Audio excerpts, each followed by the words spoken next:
Here we go. And I'd like to welcome everybody to another RPLC webinar series.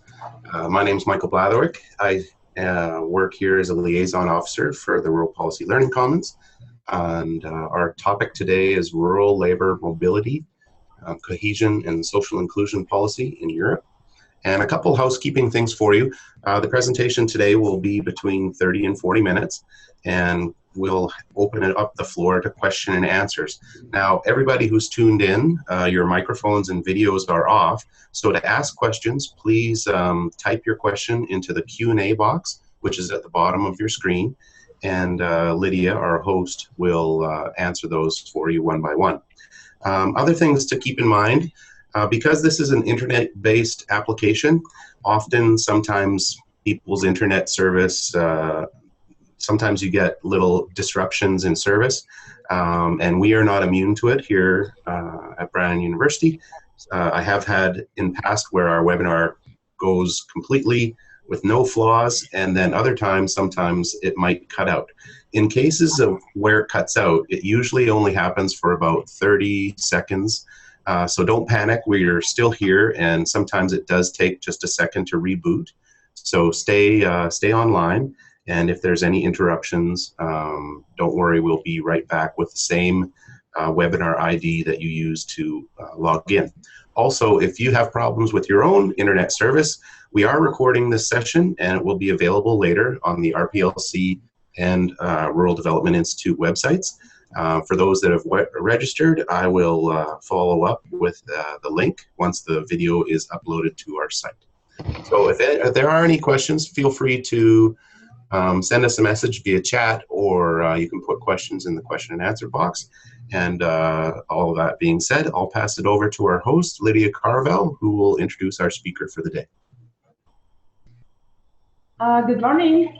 I'm Lydia Carvajal, professor at the Universidad Autónoma del Estado de Mexico in the state of Mexico.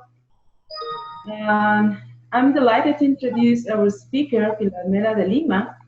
She's a sociologist and the director of the Center for Remote and Rural Studies at the University of the Highlands and Islands Inverness College. She is the leader of the Migration, Remote and Rural Areas theme for the RPLC. Her research interests focus on social justice, poverty and exclusion inclusion. She has a particular interest in exploring the complex and intersecting relationships between communities of place, particularly in rural places, and communities of interest, challenging normative assumptions about rural places and communities, and giving voice to diverse groups who are authored on various grounds. She has applied her interest to issues such as belonging and intersectional identities, transnationalism, migration, ethnicity and race, poverty and social exclusion, and mental health. I had the fortune to work and share with her some sessions at the ISERP Summer Institute. So as Michael said, the talk is going to be like for 35 minutes. And please, if you can write your questions in the box so I can see and read to Philomena that questions. So thank you for your participation, and I will leave you with Philomena. Philomena, please. Hi, everyone. I'm just trying to make sure that my PowerPoint is uploaded. Is that right? Michael? Sorry. Not yet. Not yet. Okay. Yeah, so what you should do is maximize your PowerPoint. Yeah. And then once it's maximized on the full screen, then go back to your Zoom application and just go through the share screen. Okay. So, yeah.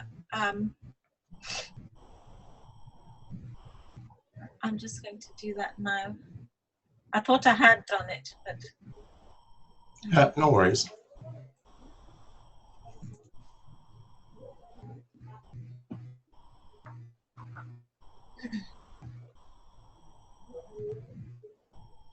Can you see it now? No, you're still on your screen. You have to do the share screen and then select the extra window should pop up, and and you can select your PowerPoint. Okay, sorry. I thought I'd got this right, but and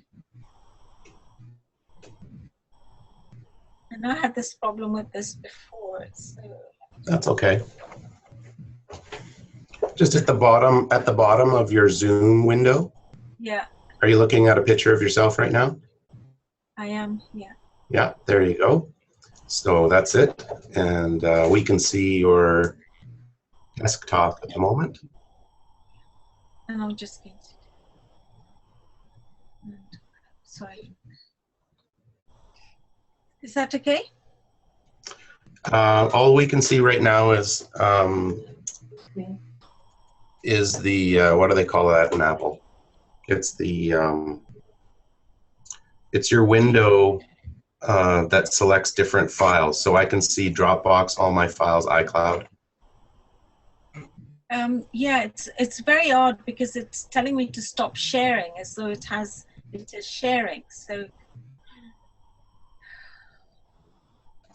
like, what can you see on your screen right now?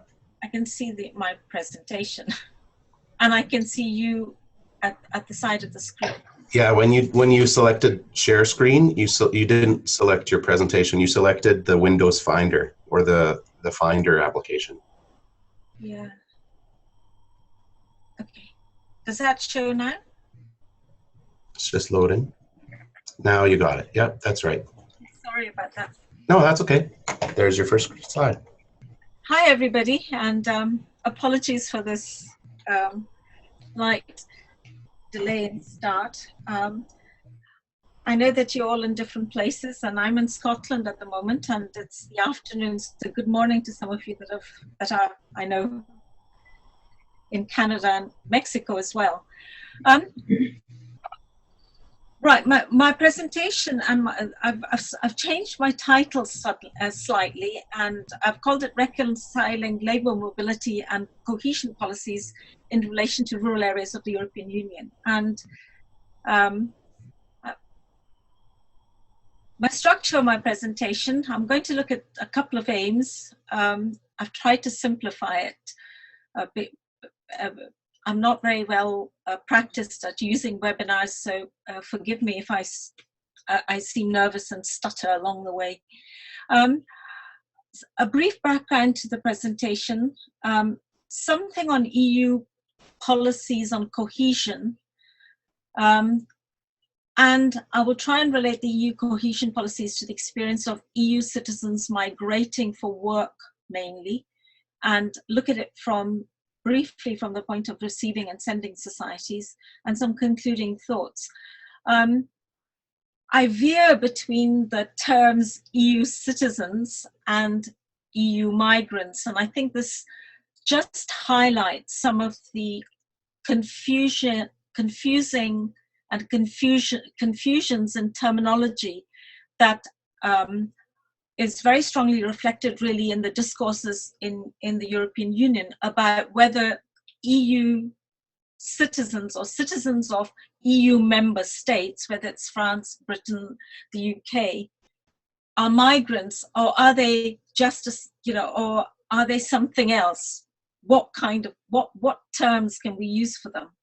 And I think it is an interesting issue in the context of what's happening in Europe at the moment for some of you that keep an eye on the news. So two aims really. One of them is to to sort of provide an overview and examination of policies related to free movement of EU citizens within the European Union, and I'll show you a map in a second, in relation to achieving what the European Union calls cohesion and equity objectives, or sometimes it's called territorial cohesion and social cohesion. Sometimes it's called territorial cohesion and social inclusion. So there are various terms, and again, confusing terminologies as well, largely driven by policy agendas. Issues, tensions, implications regarding free movement of EU citizens, and the extent to which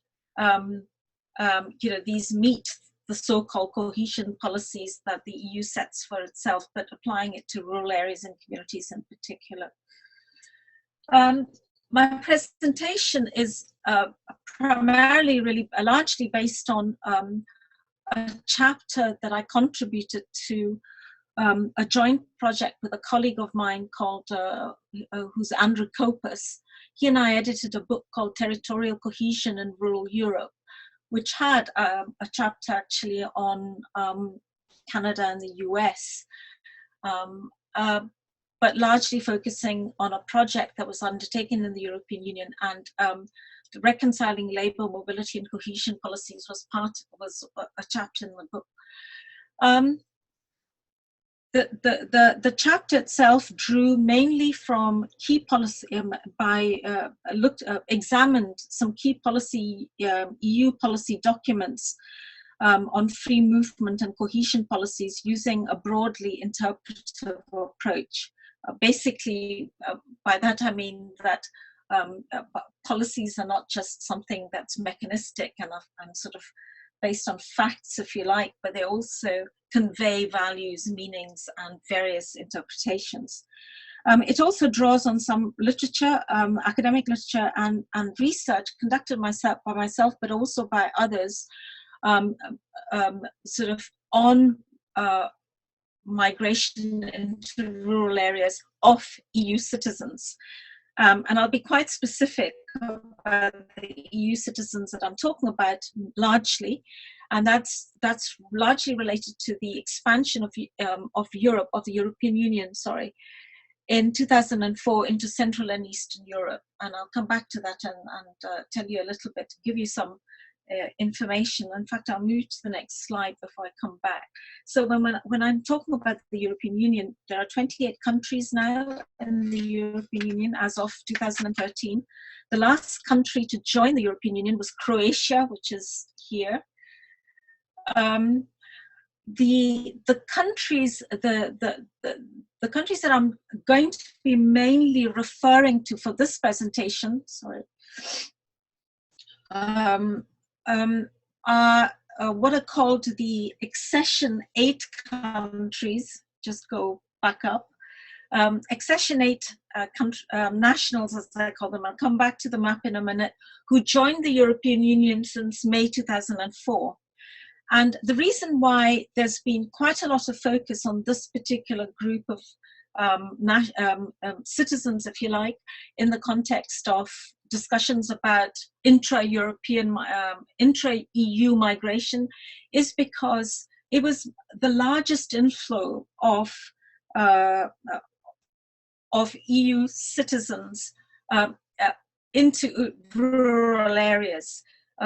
It's not that rural areas, at least in countries such as the UK, did not have migrants before, but these were largely related to the links that countries like Britain or France or whatever had with their former colonies. So Asian migrants, for example, African migrants and so on.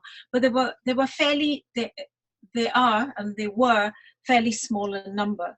But relatively speaking, the countries that are called Accession 8 countries, and I'll explain which countries these are in a second, were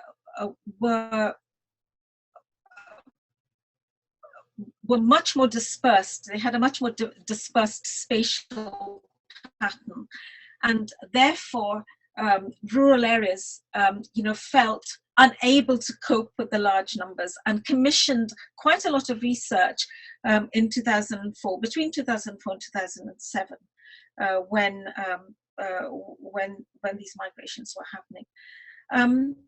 So that's one of the reasons why I'm focusing on that as well, because that's when really rural migration, in terms of migration from people outside the national borders of different countries, really came to the fore. Going back to which countries come under the Accession 8, they really refer to countries such as the Czech Republic, Estonia, Hungary, Latvia, Lithuania, Poland, Slovakia, and Slovenia. There are two other countries that joined the EU in 2007, I think, if my memory serves me right. And these were Romania and Bulgaria. And then Croatia joined these other countries in 2013. So that's the sort of accession rate. So when I refer to the accession rate, really I'm referring to the countries from Central and Eastern Europe. Okay.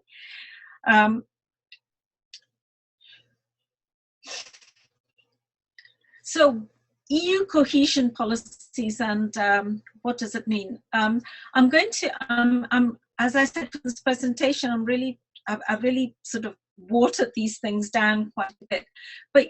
But this is not to say that cohesion policies, or the term cohesion, is not contested. It does imply certain normative understandings of what are we cohering people into. It assumes some shared norms, if you like. And I think that's quite problematic in the context of Europe and the European Union, which has many different countries, all with their own national governments, different histories, different languages, different connections with the world. So I think there's a problematic issue with it. There's a problematic kind of, there are concerns about cohesion as a term. But I'm using this in the context of the way in which the European Union uses it in terms of its policy development. So really cohesion policies, as they're known, which have been largely focused on territorial and kind of equity, if you like, social cohesion policies and issues around equity, have evolved since 1988. And the focus has largely been on reducing regional and social disparities.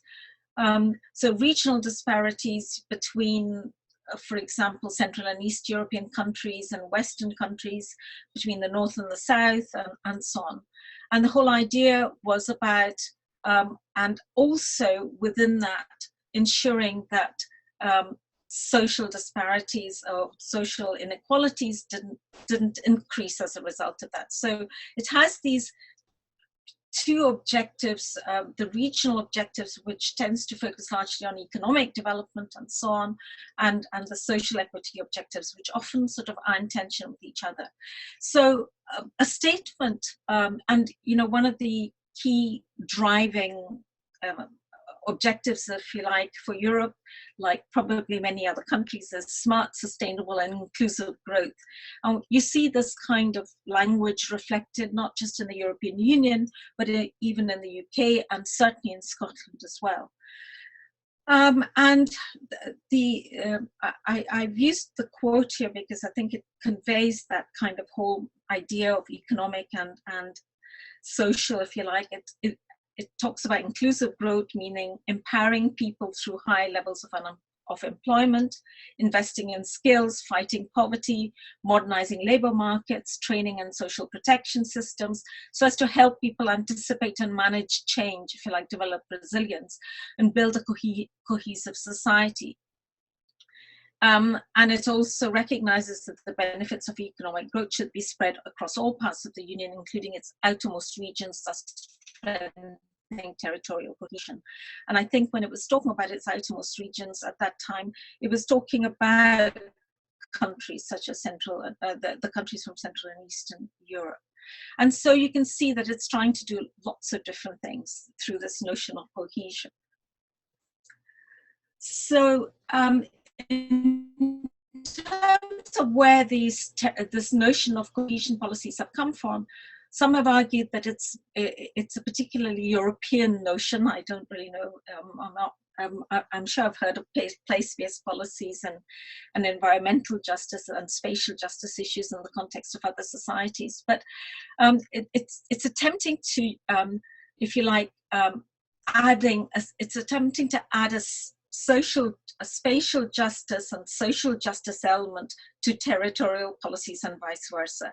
And notions such as place-based policies and so on have become quite noticeable in the language of policy documents.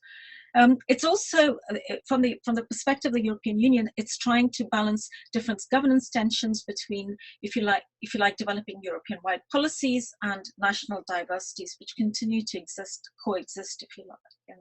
And that comes across very strongly in immigration and the issues to do with regulating mobility of labor. And also trying to have some way of evening out governance issues across regions and local diversity. So it's really trying to do quite a lot in that context. It's trying to address the governance issues. It's also trying to balance, as I've said before, various objectives in relation to, for example, global competitiveness, and certainly issues such as the development of China, India, Brazil, and so on, have been very much part of the concerns of Europe in terms of attempting to maintain its competitiveness. It's trying to also deal with equity, developing a European identity, sustainable development, and I think that it just highlights the kinds of different objectives that this cohesion policies, whether it's territorial, social, because often their cohesion policies can refer to both, are attempting to achieve. And another, just reinforcing the other points that I've made, cohesion policies also, they're trying to reduce national disparities, and there's sort of use of terms such as reducing disparities between more developed and lagging regions and countries, and often lagging regions are portrayed as largely rural areas. Well, I'll come back to that in a minute.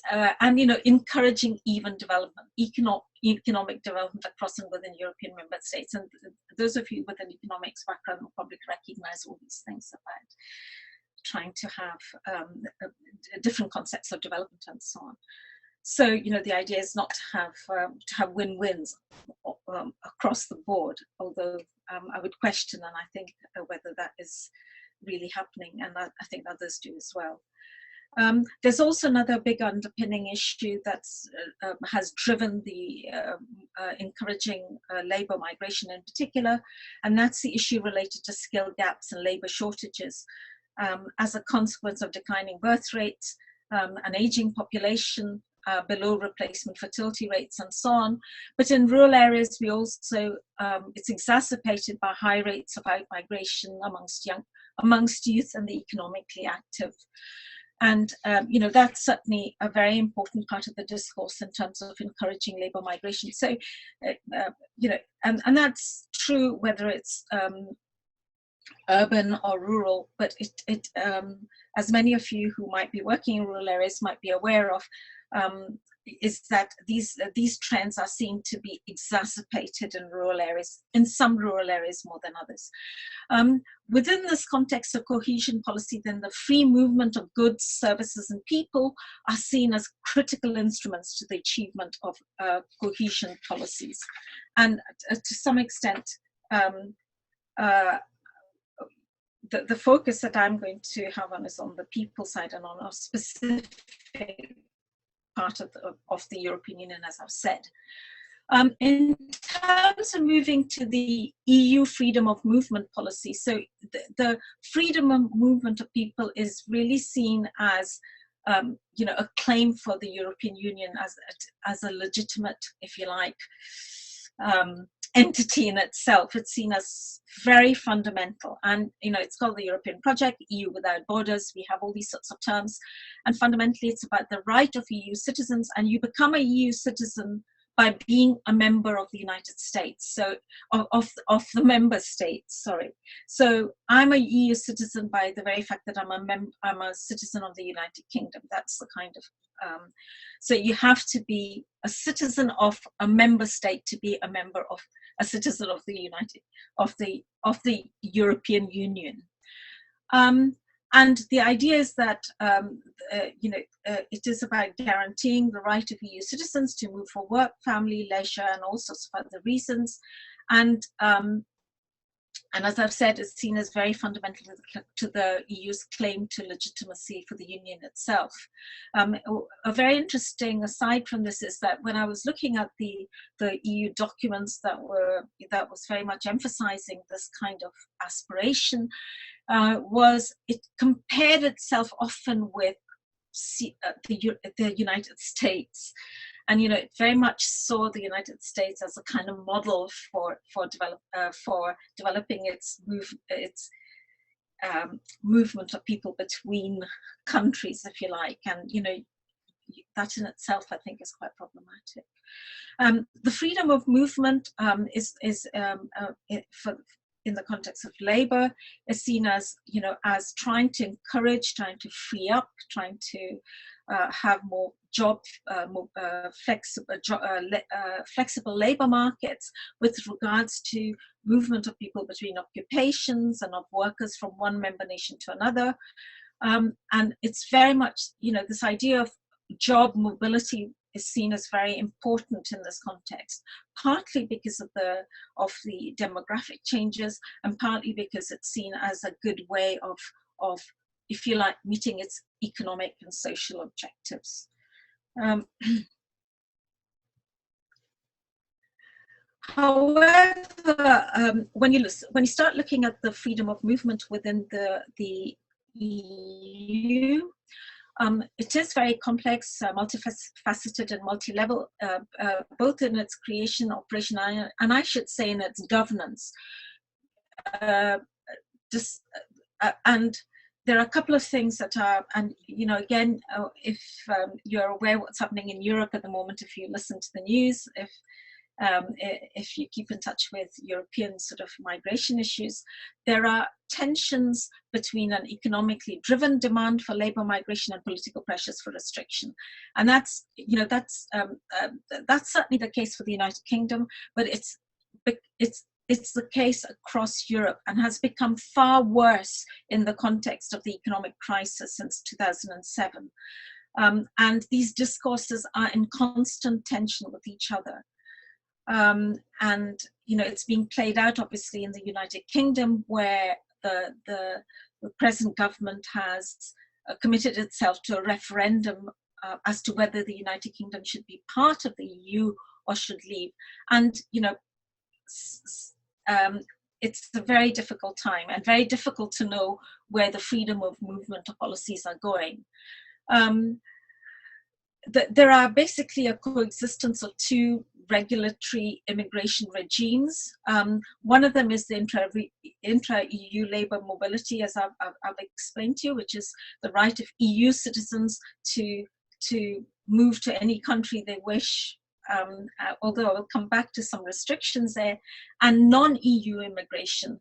And the term that's used for non-EU immigration, or for non-EU immigrants, is third country nationals. That's the term that's used. And the Schengen Agreement, which many of you will be familiar with if you travel to Europe, that is an agreement between between the EU member states. Ireland and the UK have opted out of the Schengen Agreement, which means that if you travel to Italy or wherever, you still have to apply for a visa to come to the UK.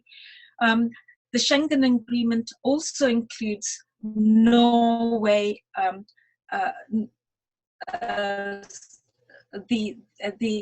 Norway, Switzerland, and Iceland. The countries that are not part of the EU. The Schengen Agreement itself is under a threat at the moment, and is fairly problematic in the light of the flows of asylum seekers and refugees and migrants that are arriving at European borders.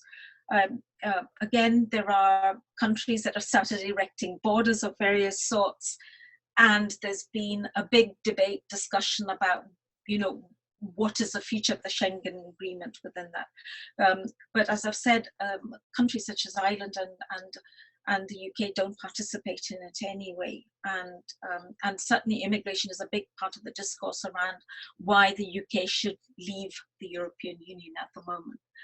On the issue of intra-EU labour mobility, I think it might be, I think it's just important to point out that, for example, when Central and Eastern European countries joined the EU in 2004, it was only Ireland, the UK, and Sweden that initially opened their labour markets to these countries, and Germany and the rest followed in 2007, 2008. So, you know, despite the fact that there is this discourse about free movement of labour, EU member states can impose, under some emergency rules, some restrictions. So, for example, what happened when the Central and East European migration started happening in 2004, and Sweden, Ireland, and the UK, as I said, accepted the migrants, Sweden allowed the Accession 8 migrants unconditional access to most of the benefits, the welfare benefits, for example, and other benefits that their citizens could access in their countries. Whereas the United Kingdom restricted access to welfare benefits for a considerable amount of time before these citizens were allowed to access the benefits. So, you know, there are some exceptions, restrictions, which can be very confusing to migrants as well as anybody else trying to make sense of what's happening. So linking the cohesion policies and freedom of movement, EU policy discourses have largely reflected concerns about, as I've said, the uneven economic performance of countries that joined the EU since 2004. And, you know, it saw migration and mobility as a good way of bringing these countries into the fold, as it were, and evening out development as it's defined within the context of the EU, and maintaining its global competitiveness in the face of technological challenges. And so EU citizen mobility is seen as absolutely essential in achieving a new economic dynamism, ensuring social equity through the development of more balanced economies of high and low skilled workers, reducing regional and national disparities. And sorry, move on. Relating this to, coming to rural areas in particular, again, I probably don't need to say this to you, and I'm very happy to have discussions on some of these points. I mean, rural areas across the UK are very diverse. There's certainly divisions between, there's certainly distinctions between rural in Western European countries and Northern European countries, and rural in Southern European countries or Mediterranean countries, and so on. There are different patterns of exclusion, inclusion, different levels of education in terms of rural populations and so on. So I want to make that point, although I do talk about them as though they're homogeneous, they're not, and I recognize that. There are also different definitions of rural, which vary across member states. But overall, if you look at the themes that emerge in the rural literature, changing demographic trends exacerbated, as I said, by high levels of youth migration and so on. Globalization, well, changing economies, even in the context of agriculture, which, for example, in the UK is a very small proportion of the income of the employment and of the employed people in rural areas. Even where they're quite important in rural areas, the role of the agribusiness sector, large multinationals, and particularly supermarkets, controlling some of the supply chains, and the context in which migrant labour is employed is actually, and the reliance of the agricultural sector on migrant labour is actually immense, not just in the UK, but in Italy, in Greece, and in many other countries. The other sort of message that comes out of much of the literature on rural is the restricted labour markets, and I'll come back to that in terms of sectors, and employment prospects generally for people who are already qualified, who are living in rural areas. And, you know, and that's often given as a reason why young people, well, they initially leave for educational reasons, but and even if they wish to return, there aren't the rural areas are not often perceived as areas that provide skilled, well-paying jobs. And, you know, there are some rural areas that are perceived as lagging behind urban areas, and that's a continuing discourse. And there are some areas that are thriving, obviously, as well. So migration, free movement of people, at least in the context of rural areas, and I know in the context of, for example, parts of, well, Scotland and parts of, and in Greece and in Italy and places like that, encouraging migrant labor was seen as a way of sustaining the rural economy and encouraging people to move to rural areas, and was seen as is seen as a mechanism for redistributing human capital, knowledge, skills. For example, in Italy, it's been very interesting, the dairy industry, which produces the Parmesan, in the region that produces the Parmesan cheese, for example, the reliance is on Pakistani labor that work in the dairy industry. And so, you know, it's seen as an essential aspect of promoting rural and regional development.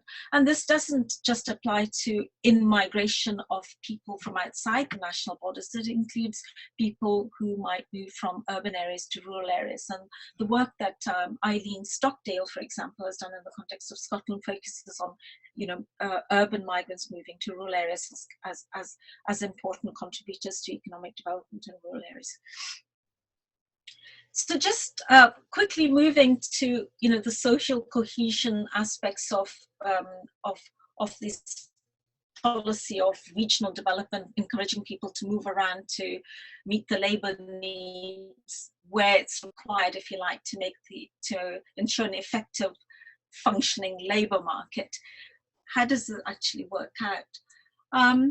Studies that have looked at EU citizens, and again, I'm referring to accessionate migrants here, mainly after 2004, and have looked at the labour market experiences in the receiving societies, such as, if you like, Italy, Greece, Spain, the UK, have found one of the interesting aspects of accessionate migrants is being that in post-accession migrants, that is Central and Eastern European migrants that left these countries after 2004, apparently overall tended to be better qualified than the migrants that were leaving these countries before then.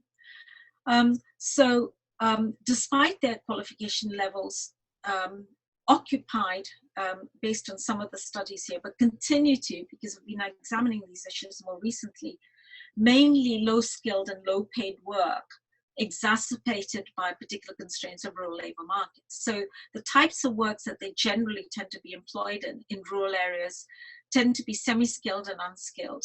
The sectors of employment tend to be agriculture, food processing, services, and hospitality, largely tourism. The conditions of work that are often prevalent in the places that they work tend to be low wages, at least lower than local people would take them for. Insecure contracts, generally underemployed, by that I mean overqualified for the jobs they're doing. Seasonal work, so it would be 9-10-month contracts with a break, and often 3D jobs, dangerous, dirty, and difficult jobs that purportedly local people don't want, and a lack of progression opportunities amongst the employers, but within the sectors generally.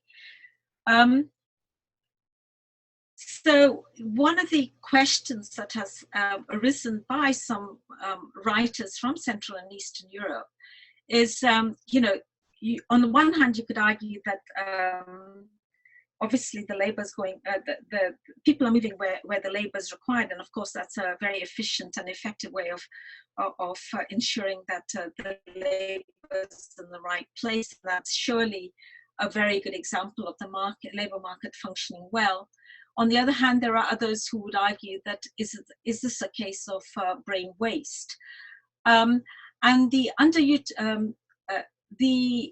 underutilization or wasteful use of skills and qualifications is reinforced by the fact that there's a lack of progression opportunities into better paid jobs in the sectors that they're employed in. There's also often a lack of other employment opportunities, so they couldn't move to a different sector very easily due to the constraints of labor markets because of the restricted nature of jobs. And for example, in rural areas, the public sector is a big employer, has been a big employer of people with, and the jobs are relatively better. However, since the economic crisis and gradually due to neoliberalization policies, many public sector services are far fewer, with services being privatized or being moved into the non-governmental sector. So there's an issue there anyway about whether the public sector jobs exist to the level that they might have done before. There's an issue about recognition of their qualifications. This is despite the fact that it's, you would think that this would have been resolved within the EU, and there are frameworks for agreeing a recognition of qualifications under what's called the Bologna Agreement. But when it comes to qualifications in relation to employment, there seems to be still problems with either employers not understanding the qualifications that people come with, and also just a lack of recognition of the qualifications. And there are systems for getting your qualifications recognized, but that requires quite a bit of effort and some payment of money and so on to be able to do that. And training and access to English language classes. These are all issues that can be problematic because these are not provided for. Very few employers do. There are employers who might provide that, but mostly migrants have to access these through other means, and these are not consistently provided, nor easily accessible geographically in rural areas. So the wasteful use of skills and qualifications for those working in low and semi-skilled occupations with no prospect of progression or moving into skilled, better paid employment does provide a challenge to EU cohesion or equity policies from both the sending and receiving country perspectives.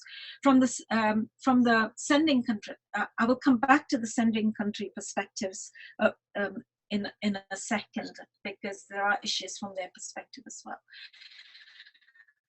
If you look at the host society, if you're thinking about social equity and then thinking about what is the relationship between EU citizens and host societies, they're largely, there's a tendency to stereotype workers, particularly accession age workers, as good workers, whereas local workers as unreliable and work shy. And that's largely articulated by employers. I have seen very little evidence from anywhere else to actually say that people are work shy or unreliable. But much of the research, seems to put forward the perspective of employers. The views of EU workers, sometimes as closer culturally than non-EU workers, can also, so what happened with the accession aid migrants in some rural areas in 2004, they displaced other workers that were non-EU. And this is one of the deliberate or unintended, you can see it either way, consequences of the freedom of movement of EU citizens is that it's affected the migrants that were employed previously who are non-EU because of the greater restrictions on non-EU EU migrants. To give you an example, for example, one area of higher skilled work in rural areas was in hospitals. The rural hospitals often attracted migrants from former Commonwealth countries or colonial countries such as Africa and Asia and so on.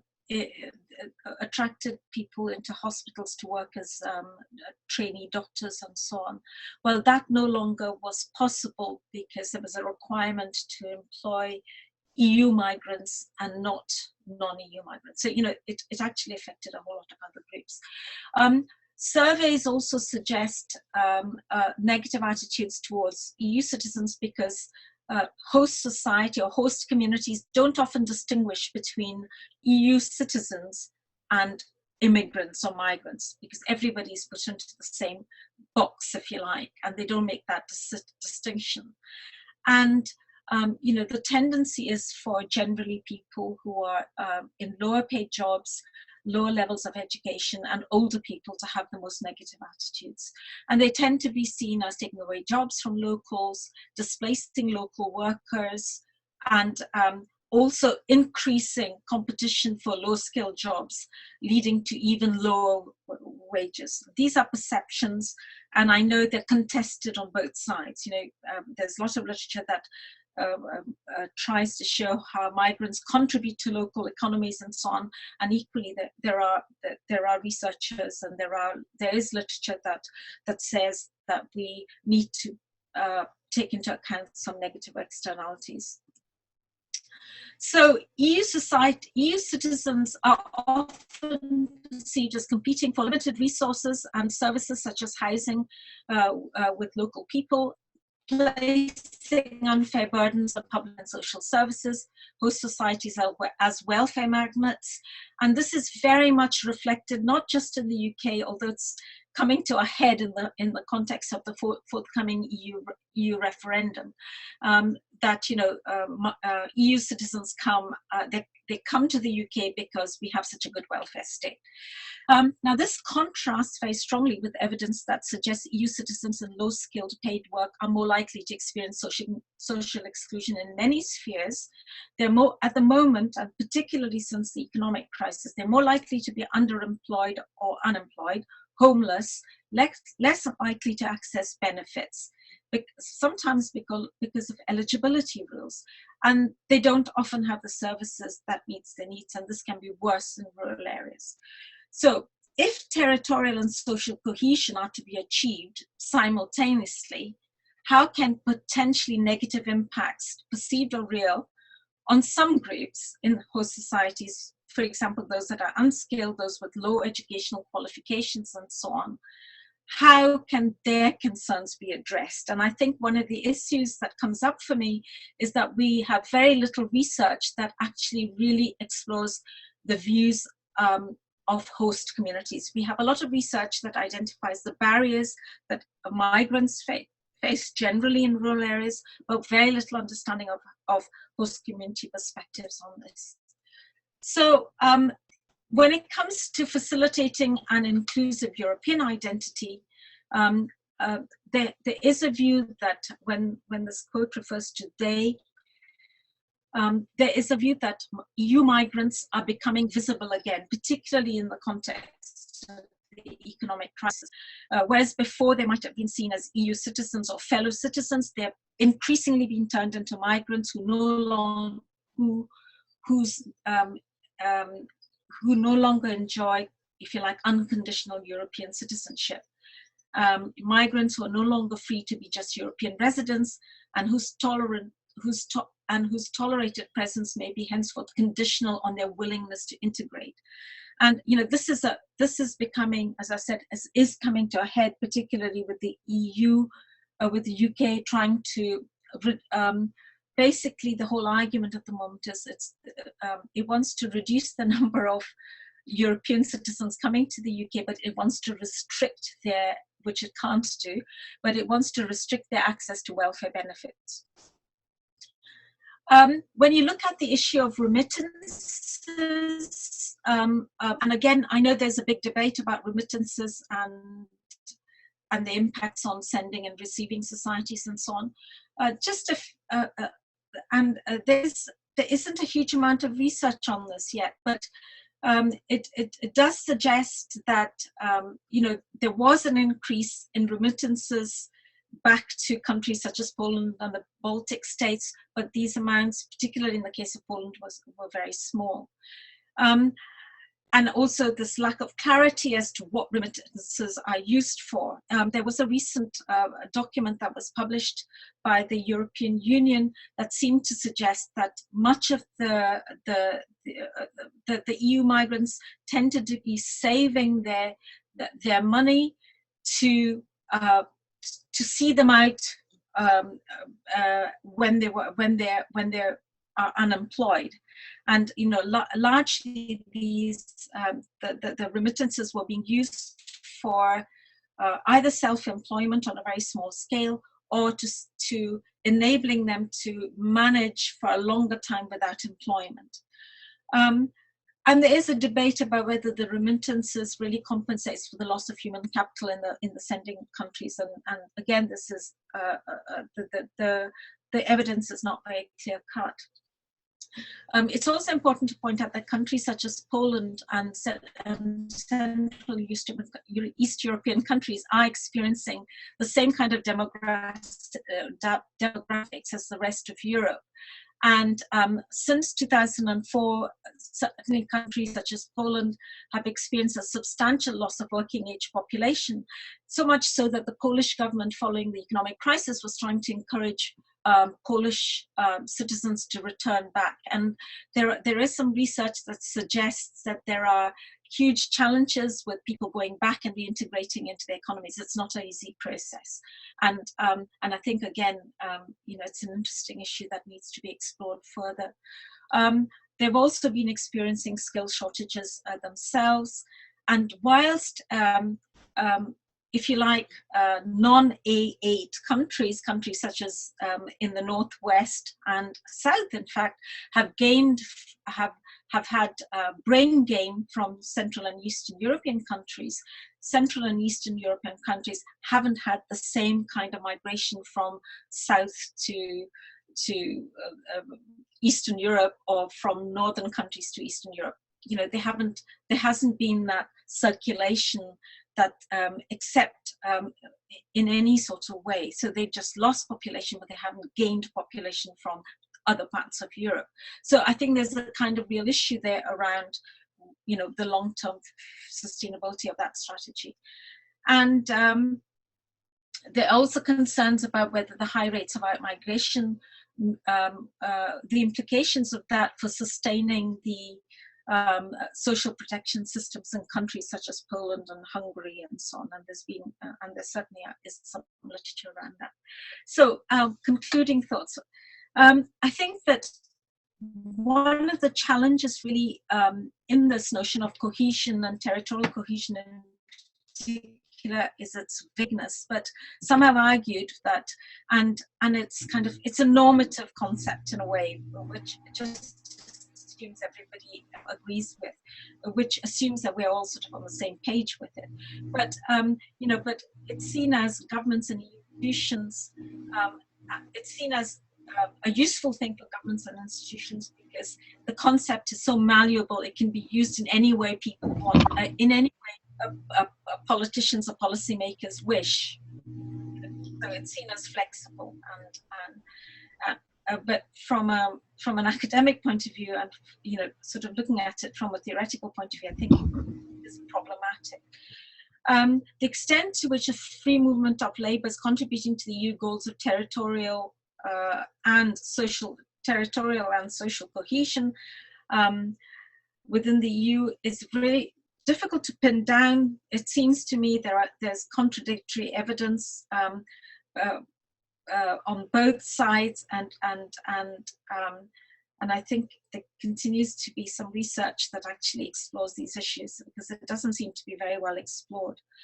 The interesting thing is, despite the EU's policy on free movement of labour, intra-EU labour mobility is not very extensive. It's still below that of third country nationals. I mean, non-EU migration is by far the largest migration across Europe, within the EU.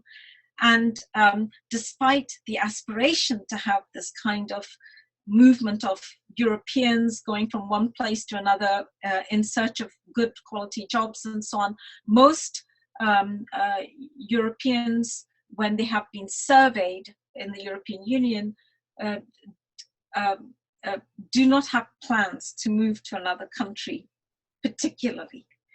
And I think the whole issue of this intra-EU mobility is fairly complex, because countries are both senders and receivers, and it's sometimes very difficult to disentangle these different categories of migrants and to actually even make sense of some of the data at times, because it's often conflated with international migration. And I can certainly give you, if people are interested in looking at data, I can give you quite a lot of sources of EU data that you can explore further.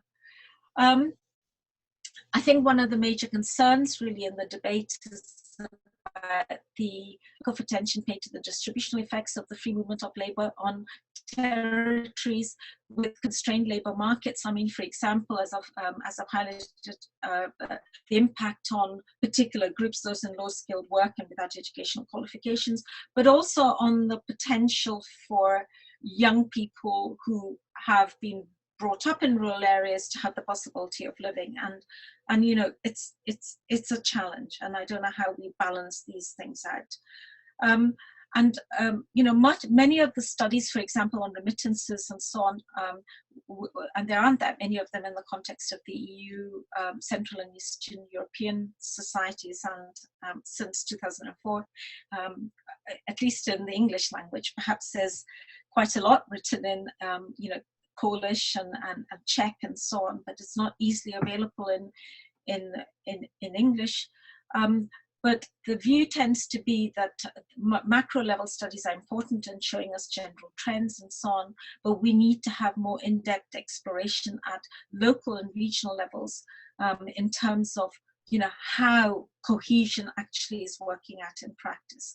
You know, how is territorial, how are economic objectives or and social objectives being met, and is it at the cost of each other, or is there a win-win, and how do we make that happen?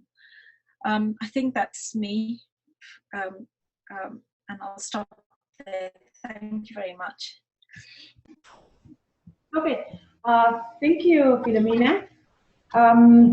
Yeah, talking about these things, cohesion, equity, all the time is into a big debate, and what is fair and what is not, who is responsible for each of these issues, like equity, if it's the government or who has to take response of these things.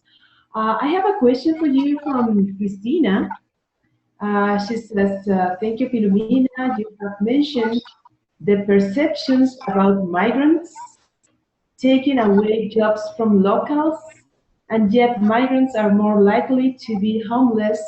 I wonder if you have a view on perceptions versus realities about migrant workers' influence on housing markets and housing availability in rural areas? Yeah, I mean, I think, yeah, that's an interesting point. There are studies that have been done, certainly the studies done in after 2004 in Scotland suggested that, you know, that where migrants were in rural areas were in areas that already had experienced an issue around housing supply. And for example, in Scotland, it might seem surprising given that we have so much of land and all of this stuff. Because of various reasons, there's considered to be a shortage of affordable housing. And so certainly in some areas, there were big concerns about migrants being favored over local people in getting housing. So some of these things were, you know, it's easy for everybody to dismiss these things as perceptions. Often the perceptions, often the views of the host community come from large-scale surveys rather than any studies that have been done to explore the local community views and experiences themselves. So, you know, I think there is a need to explore both sides of the issues, and many of the studies did not do that because of the way the funders wanted to focus on migrants and not on local people. So I think there are some issues there that are much more complex. The other thing as well is that possibly what host communities didn't know is that, again, and I can talk about this in Scotland, the housing that migrants were actually placed in was the type of housing that was seen as not suitable for local people. Local people did not want, you know, they were seen in areas that were undesirable. Right. So it's kind of a bit complicated. And sorry, the third issue, and this might apply to other countries as well, it certainly does apply in many parts of Europe, where in rural areas, depending on the sectors you work in, if you work in the agricultural sector, but also in the service sector, the hospitality tourism sector, housing could be included as part of your conditions of work. And, you know, if you lose your contract, or if you have short-term contracts and you become homeless. Yeah, that's right. If the worker loses their contract, they lose everything, right? I think there's the same thing happening with the migrants going to the U.S. and all the U.S. Rural areas. I mean, people can work there, but the conditions are not good. But the thing that I was thinking, Philomena, is these issues about equity and cohesion. I think they are more into the interests of the receiving countries more than from sending countries. What do you think about this? Because even though workers or migrants know that they are not going to have good conditions, with live conditions in the destination country, they are still going. You know. Yeah, I think that is an interesting issue. The thing is that I don't actually see it as just a receiving country perspective. I think it's a sending country perspective as well. But, you know, migrants put up with it. Because migrants put up with it, it does not mean that they're happy with it. So I don't, so personally, I don't think it should be, you know, seen as an either or. It's, you know, because they have an objective, they want to earn as much money or whatever. But from a receiving country perspective, I would say that it's short term, because certainly the evidence shows that, you know, if particularly with the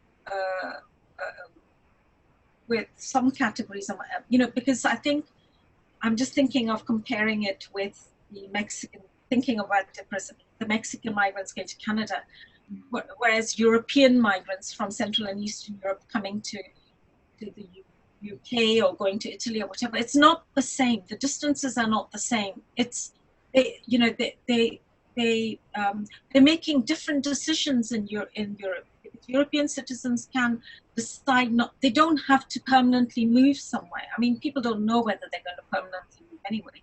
Things happen in life. You think you're going temporarily and you might decide to settle for all sorts of reasons. But in Europe, there's the tendency is much more for circular migration. There's no reason for somebody from Poland not to maintain their home and so on in Poland if they wish, because it's very cheap to travel and it's 3 or 4 hours or whatever. So I think that, you know, in some ways, you can't, it's not easily comparable in some ways. And what we also found, although, you know, this was at the initial stages, people would come here come to rural areas as a first place, so they wouldn't stay. And unfortunately, we seem to be falling into a very similar trap, because we have these discussions at the moment about the Syrian refugees. I mean, that's another issue. I know that they're trying to encourage them to come to rural areas. But the experience from past refugees who, because they have the policy of dispersal, because they don't want them to form enclaves, supposedly. But, you know, from previous experiences, most migrants move to cities anyway. You know, they don't stay in rural areas. So it's not a very, unless we change something in rural, we work with host communities, we work at the labor market to make the jobs well paid for everybody, then we're not, you know, for me, I don't see this as, I see it as an issue for everyone, whether you're a migrant or not, in some ways. But the context is maybe different. You know? Yeah. We have two more questions. One for Lina, I think it's Lina Mar. She said, "Hi Philomena, thanks for this interesting presentation. Are there programs to work on sensibilizing, integrating rural population about the presence of people coming from other countries? Do the new cohesion policy considers this, and how governments address these issues?"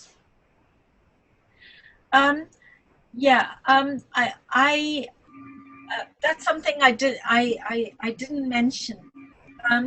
But the EU does have what they call an integration policy, and again, I know that in different countries we use different words, and I use integration with quotation marks because it's quite a controversial concept, at least across Europe, and you know, we use, and there are other terms, multiculturalism and so on. And at the moment, it's very fragmented, the discourse. So the EU does have a commitment to integration. It also promotes equity through its equality agenda. You know, equality for women, men, race equality, and so on, religious beliefs, and we have quite an extensive framework for equality and for integration of migrants. However, it is not a requirement. It's not a statutory duty. The funding is very insecure. It depends on, it's largely promoted through NGOs. You know, even English language provision that may have been provided by local government has been demitted, if you like, to NGOs. So there are some good projects that are promoting integration and so on, but we don't, you know, from my observations, and I wouldn't claim to know that much about it, but from my observation of what happens in Canada, for example, where you have these fairly big multi-agency projects with lots of different agencies working together and so on, and coordinating provision in particular areas. We actually do not have that in most of Europe. And you could argue that perhaps in the UK we had some sort of thing going, but even that's been very much with the withdrawal of funding and so on, it's all very fragmented and very much dependent on voluntary effort. And yes, so you know, I think that I'm not saying that there aren't good initiatives if one looks for them, but they're not systemic. They're not built into the infrastructure of our institution. Perhaps we still have a schizophrenic attitude to immigration. You know, we still can't decide in Europe whether we are an immigration countries or immigration countries. I don't know, but it's as I observe it, it seems to be fairly different from what's happening in. You know, we have small scale projects, but they are very much dependent on champions, on people taking the lead, really. But it's not embedded systemically in systems, in institutions. Yeah. Okay. There's another question from Ray Bowman. It says, hi Philomena. So the counterfactual will be an EU without mobility of labor, but with mobility of goods and services. I would suggest that the decision by the EU to allow mobility of labor was a better decision to not allowing mobility of labor. What is your view?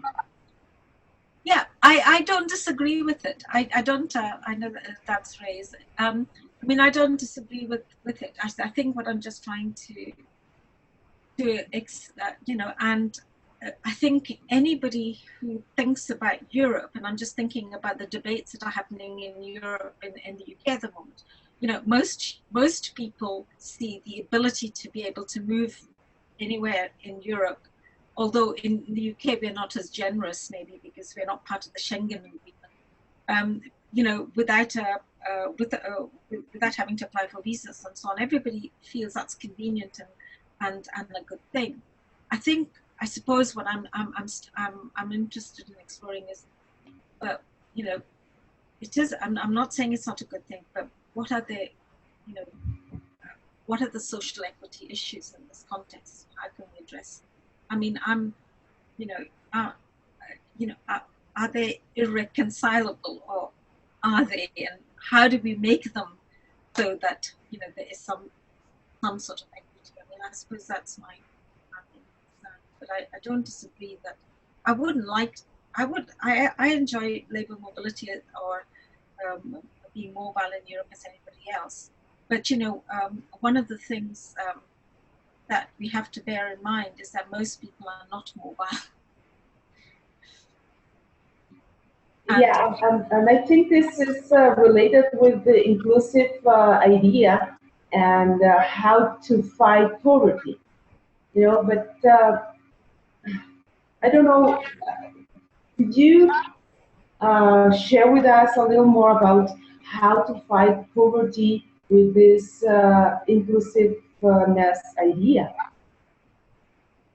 Well, I mean, you know, if I mean, you know, that's a whole different thing in itself, isn't it? Because poverty is so multi-dimensional, and you know, just on a very simplistic level, one of the issues around addressing poverty, whether it's migrants or not, is that we don't have a very holistic approach to it. So, you know, the policies are on different things. So, you know, even though somebody with low income might then have problems with housing and so on, each of these things, each of these different aspects of policy making are dealt with separately. So and that's the same issue with migrants.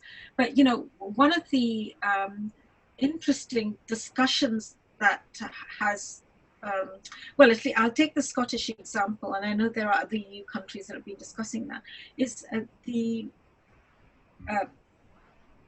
the implementation of a living wage. You know, so I mean, in some instances, I know that in some of my research that I did earlier on, you couldn't even work out what migrants were being paid, you know, because it was so opaque. Because, for example, they are supposed to get paid a minimum wage, which is fairly low and barely enough to live on, to be frank, in the United Kingdom. But you know, if they were being provided with accommodation, they might get less or whatever. So often the migrant workers working in some of the sectors weren't really clear what they were entitled to, and you know, really as a whole wage. Now the Scottish government, for example, in Scotland has been moving toward making the public sector and possibly the public sector and its contractors, because it contracts to public-private sector, adhere to paying people, including migrant workers, who are often employed in cleaning services, for example, cleaning buildings and that kind of thing, to be paid a living wage. And a living wage is higher than a minimum wage. You know, I mean, the other issue around poverty, I mean, I don't know if this is connected or it's completely way off the wall, but you know, if you take into account the food sector, is a very interesting about poverty. So migrant workers get paid very poorly there, but we also know that the accident rates and so on are fairly high. The emotional cost of all of this is very high. and supermarkets are seen as driving the prices. Farmers are saying the supermarkets are dictating the prices and all of these things. And the argument is that consumers want cheap food. Well, so let's face it. If we all are buying cheap food, then we're implicated in the exploitation of migrant labor. So there are many ways of solving poverty, and these are maybe it's completely off-the-wall suggestion and doesn't include policy, but we might study it as academics. And so for me, I think it's quite a complex issue, very inherently involving social justice issues, which does mean that it's not enough for us as researchers to just perpetuate the same old arguments. We have to look beneath them. I mean, you look at the Parmesan industry, particularly the Parmigiano Reggiano, which comes from the region, and look at how it's sold and the cost of it, and yet it is sold on the backs of migrant labor. So, I mean, I think, we should be paying people the wages that they deserve to be paid. And that is the argument, that is partly why I think that we need to understand the host society, the people who are affected by migrant labor. We need to take their views seriously, because I think there has been a tendency to dismiss them as being, racist, or sometimes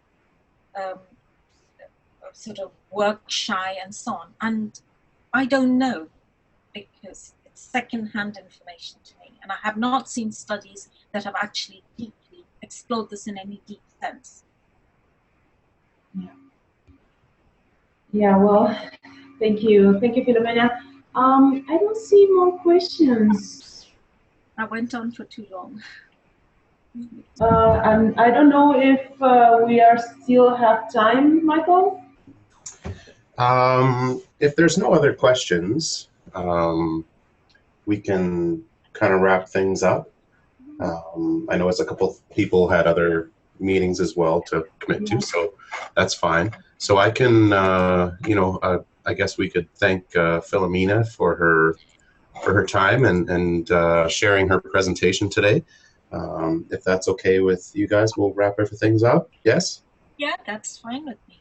That sounds good. Okay. Well, for those that are still on, thank you very much for tuning in for today's webinar on rural labor mobility, cohesion, and social inclusion policy in Europe with our host,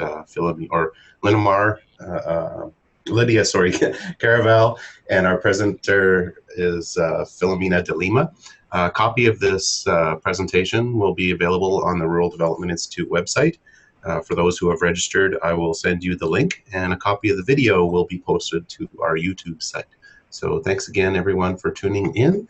And our next webinar is next Wednesday on centralized and decentralized police systems, examining citizen trust. So that'll be an interesting one as well. If anyone is interested, please feel free to email blatherwickem@brandonu.ca, and I can send you the webinar login for that. Thanks again. This was brought to you by the Rural Policy Learning Commons, and I wish everybody a good day. Thank you. Thanks, Michael, and thanks, Lydia, as well. Thank you very much for sharing it as well. So thank you. Yeah. Thank you, everybody.